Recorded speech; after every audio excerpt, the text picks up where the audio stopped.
Hi there, this is Andrew with a video blog entry. Call this one Blogging 101. Say you've got a new website and it's got a blogging feature and you want to start blogging, but you're not really sure where to start, you're not sure of the ins and outs. This is a good video to watch. So number one, why would someone want to blog?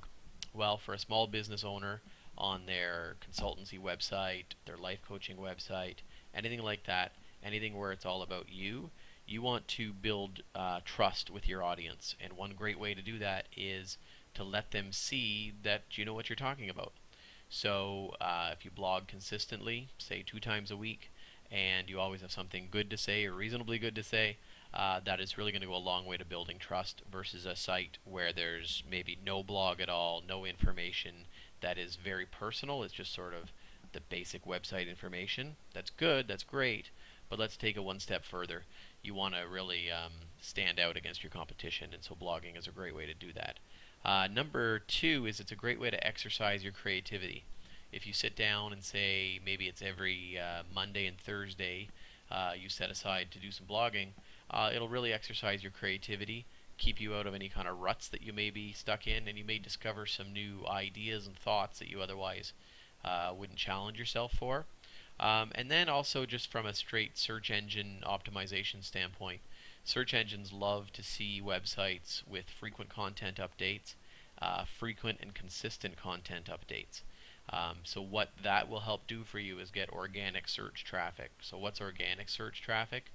That's traffic that you're not paying for, that you're not building through advanced link methods, link rings and link sharing and whatnot. But rather simply someone types into their search engine, how to handle a career change. And the more you blog, the more consistently you blog, and the more you blog with the right keywords, the likelihood that you'll come up in those search results is increased if you're consistently blogging on your site. So it's good from just a straight standpoint of satisfying your prospective customers, but also satisfying the search engines who, again, will prioritize websites that have frequent, consistent, and well-written content. So now, how do you blog? Where do you start? What type of content should you post? Well, let's start with the whens, actually. So when, I mentioned this a moment ago, there was a study that looked at 1,400 blogs and when they would post their entries and when they would get the most results. And it turned out that Mondays and Thursdays were the best day to publish posts on your site. So that doesn't always mean you need to write it on Monday and Thursday. Maybe you're a Sunday morning person. Maybe you're a Wednesday evening person. No problem. If you're using a WordPress site or other CMS tools, but WordPress is probably the most reliable, is all you need to do is set your posts to publish at a certain time. Write your posts on Wednesday night, set them to publish. Thursday morning is a great idea. So use the publish timing feature inside your WordPress in order to decide when your posts get published. You could sit down and write 6 posts right now. If the energy is inside you and the creativity hits, write your 6 posts and schedule them to roll out maybe every 3 days, every Monday, Thursday, Monday, Thursday, Monday, Thursday, for example, for the next 2 weeks. And there you go. You're sort of put in your blogging. So what type of contents should you use? Popular contents, if you're stuck, you don't have any ideas, think about how-to posts, or like top 5, top 10, like list posts. Sometimes they help with a bit of a kickstart in the creativity to get you started. Another best practice, so to speak, is to hook your readers. Give them maybe a tricky subject line in the title of your post, or hook them in the first couple sentences. Really draw them in. When you're writing your article, ask yourself, is this something I would read? And if it's not something you would read, maybe delete it and start over.